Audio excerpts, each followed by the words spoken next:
Aquí o Grupo Socialista na Diputación Provincial de Ourense vamos a presentar unha moción no próximo pleno relativa á mina de Penouta e á situación na que quedou esta explotación minera despois da última sentencia do Tribunal Superior de Xusticia de Galicia na que se paraliza a actividade, pois, entre outras cousas, por temas medioambientales, sobre todo. E nos, coa esta moción, o que pretendemos é aportar unha idea do que nós pensamos que se debe de facer para, primeiro,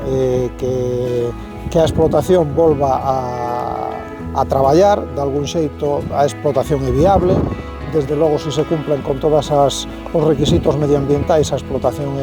é viable. A Diputación pois, tamén lle pedimos aí na nosa moción que se poña ao lado dos empregados, da xente que perdeu ou que momentaneamente perdeu o seu posto de traballo, pois para que se poidan asesorar e que se poida de algún xeito marcarlle unhas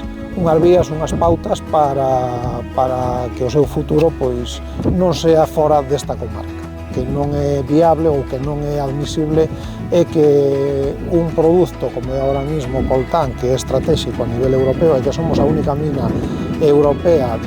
deste produto que este cerrada ou que vai a estar cerrada porque non se cumple. Desde logo, hai que cumplir con todas as medidas tanto medioambientales como laborales, etc. E hai métodos para poder cumplir, polo tanto, eu creo que hai que tomar